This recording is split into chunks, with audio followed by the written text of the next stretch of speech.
Subway में गहरी नींद में सो रहा था। तभी एक राहगीर ने शरारत में उसके सिर पर शराब की बोतल रख दी। ठंडी शराब उसके माथे से टपक रही थी और अगले ही पल इस कलाबाजी से गाड़ी में बैठे सभी लोग चौंक गए। लेकिन गिरी हुई शराब उसके बगल में बैठी औरत पर गिर गई।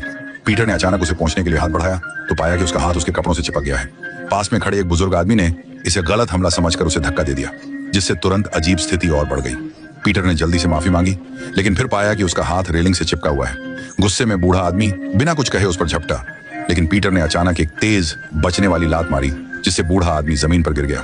बूढ़े आदमी के साथ ही उस पर झपटे, लेकिन उसने आसानी से उन सभी को हरा दिया। पीटर पूरी तरह से हैरान रह गया। वह इतना ताकतवर कब से हो गया?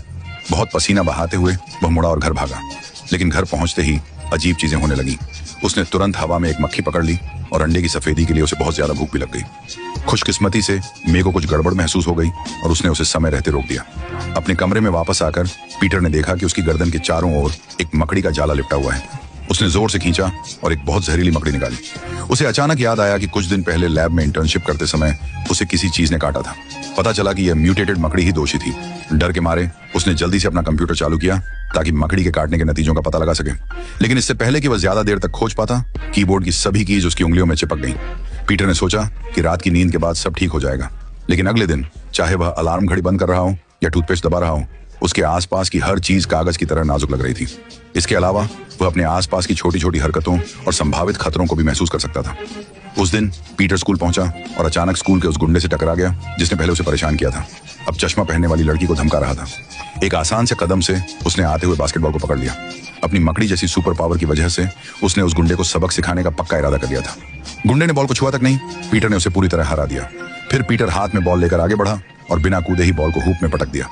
पूरा एरिना इस हरकत से हैरान रह गया, यहाँ तक कि बैकबोर्ड भी टूट गया। इस तरह के बुरे बर्ताव के लिए पूरे स्कूल में डांट पड़नी चाहिए थी। इसलिए स्कूल ने पीटर के गार्जियन अंकल बेन को बुलाया और उसे दोपहर भर डांट लगाई। पीटर की हरकतों की वजह से अंकल बेन को उस रात देर तक काम करना पड़ा। गलती सुधारने के लिए उन्होंने खास तौर पर पीटर से कहा कि वह उस शाम लड़की को स्कूल से लाना याद रखे। हालांकि पीटर ने अंकल बेन की बातों को पूरी तरह नजरअंदाज कर दिया। स्कूल के बाद वह अपनी सुपर पावर को समझने और उनसे खेलने में इतना खो गया कि वह वेयर हाउस में झूले पर मकड़ी की तरह झूलने लगा। अंधेरा होने तक उसे घर जाने की याद नहीं रही। घर पहुंचते ही अंकल बेन ने उसे बहुत ज्यादा बदतमीज होने के लिए डांटा और पीटर को कड़ी फटकार लगाई। पीटर, जो बगावत के मूड में था, पिता वाली ये बात सुनने को तैयार नहीं था। ये कड़े शब्द कहने के बाद उसने दरवाजा जोर से बंद किया और गुस्से में बाहर निकल गया। अंकल बेन पीटर के बारे में परेशान होकर उसे ढूंढने के लिए जल्दी से उसके पीछे पीछे बाहर निकल गया। इस बीच पीटर एक ड्रिंक खरीदने के लिए सुपरमार्केट गया, लेकिन जब वह पेमेंट करने वाला था तो उसे एहसास हुआ कि उसके पास काफी पैसे नहीं हैं और क्लर्क ने उसका मजाक भी उड़ाया।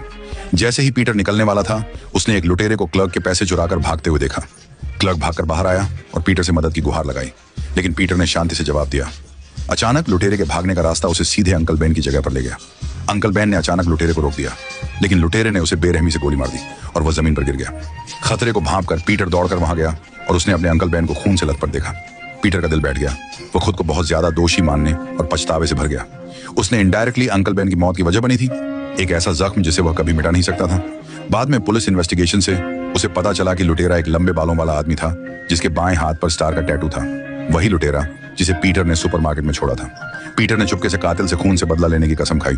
तब से उसने न्यूयॉर्क की सड़कों पर क्रिमिनल्स की जोरदार तलाश शुरू कर दी। लंबे बालों वाले किसी भी क्रिमिनल को बिना जांचे नहीं छोड़ा। अपनी पहचान छिपाने के लिए उसने एक मास्क डिजाइन किया। अपनी पकड़ने की एफिशिएंसी को बेहतर बनाने के लिए उसने एक स्पाइडर सिल्क प्रोजेक्टाइल बनाने का फैसला किया जो ज्यादा ऊंचाई पर जा सके। अनगिनत एक्सपेरिमेंट के बाद आखिरकार सुपर एडहेसिव स्पाइडर सिल्क बनाया गया। इसके बाद टेस्टिंग का फेज आया। पीटर शहर की सबसे ऊंची बिल्डिंग की छत पर गया। मुश्किल बढ़ाने के लिए उसने जमीन पर कूदने से पहले एक ऊंची बिल्डिंग के किनारे पर हैंडस्टैंड करने के लिए सिर्फ 2 उंगलियों का इस्तेमाल किया, बल्कि उसके वेब शूटिंग डिवाइस का टेस्ट था। शुरुआती टेस्ट बहुत सफल रहा क्योंकि वह लगातार नीचे उतर रहा था। इसके बाद पीटर ने शहर में अपराधियों का शिकार करने के लिए अपने जालों का इस्तेमाल किया। उसने अनगिनत लोगों को गिरफ्तार किया, लेकिन फिर भी अंकल बेन के हत्यारे को नहीं ढूंढ पाया। अपनी पहचान को बेहतर ढंग से छिपाने के लिए उसने एथलेटिक कपड़ों पर आधारित एक अनोखा सूट बनाया। इस तरह अमेजिंग स्पाइडरमैन का जन्म हुआ। रात में पीटर ने अपराधियों से लड़ने के लिए अपना नया सूट पहनना शुरू कर दिया। जब एक ताकतवर अपराधी ने खंजर निकाला तो पीटर ने पहले डरने का नाटक किया और रहम की भीख मांगने के लिए घुटनों के बल बैठ गया। अगले ही पल उसने अपने जालों का इस्तेमाल करके अपराधी का हाथ दीवार से चिपका दिया, यहाँ तक कि उसके साथ थोड़ा खेला भी। तभी पुलिस आ गई। पीटर ने सोचा कि पुलिस की मदद करने के लिए उसे इनाम मिलेगा, लेकिन इसके बजाय उसे दुश्मन समझ लिया गया। उसने कुशलता से सभी शॉट्स को चकमा दिया और एक पुलिस ऑफिसर का हथियार भी पकड़ने में कामयाब रहा। जैसे जैसे ज्यादा से ज्यादा ऑफिसर आते गए, पीटर मौके से भागने के लिए अपने जाल का इस्तेमाल करने लगा। बड़े पैमाने पर तलाशी के बाद भी पीटर आसानी से भाग निकला, जिससे शेरिफ का गुस्सा और बढ़ गया। उसने तुरंत स्पाइडरमैन के लिए अरेस्ट वारंट जारी कर दिया। बाद में उसकी गर्लफ्रेंड ग्वेन ने पीटर को अपने घर डिनर पर बुलाया, तो उसे पता चला कि उसका होने वाला ससुर कोई और नहीं बल्कि वही शेरिफ था जिसने वारंट जारी किया था। डिनर टेबल पर शेरिफ ने बार बार स्पाइडरमैन के बारे में बुरी बातें कही। पीटर, जो खुद स्पाइडरमैन था, इसे और बर्दाश्त नहीं कर सका और शेरिफ से भिड़ गया, जिससे एक अजीब स्थिति बन गई। फिर ग्वेन पीटर को बालकनी में ले गई। वह पीटर के अजीब बर्ताव से हैरान थी और उसे एक बड़े से इस तरह बात करने के लिए डांटा। पीटर ने इसे छिपाना बंद करने का फैसला किया और अपने जाल का इस्तेमाल करके ग्वेन को अपनी बाहों में खींच लिया, जिससे उसकी पहचान सामने आ गई। ग्वेन हैरान और खुश दोनों थी। पीटर ने कभी सपने में भी नहीं सोचा था कि उसका बॉयफ्रेंड एक स्पाइडर डेविल है। जैसे ही वे मजाक में लड़ रहे थे, अचानक नीचे पुलिस सायरन बजने लगे। खतरे को तुरंत भांपकर पीटर बिल्डिंग से कूदा और मौके पर पहुंचा। एक पुल पर एक बड़ा सा छिपकली जैसा आदमी तबाही मचा रहा था, गाड़ियों को पकड़कर फेंक रहा था।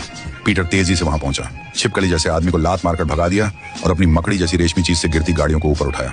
छिपकली जैसा आदमी, जिसका असर खत्म हो रहा था और जो अपने असली रूप में आने वाला था, घबराकर मौके से भाग गया। पीटर उसका पीछा करना चाहता था, लेकिन मदद के लिए चीख पुकार सुनकर वह रुक गया। इंसाफ की भावना से प्रेरित होकर उसने पहले बच्चे को बचाने का फैसला किया।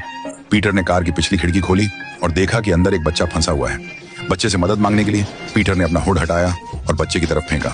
लगातार उसे हिम्मत देता रहा, लेकिन तभी कार में अचानक आग लग गई, जिससे पूरी गाड़ी में आग लग गई। नकाबपोश लड़के ने आखिरकार हिम्मत जुटाई और धीरे धीरे ऊपर चढ़ने लगा।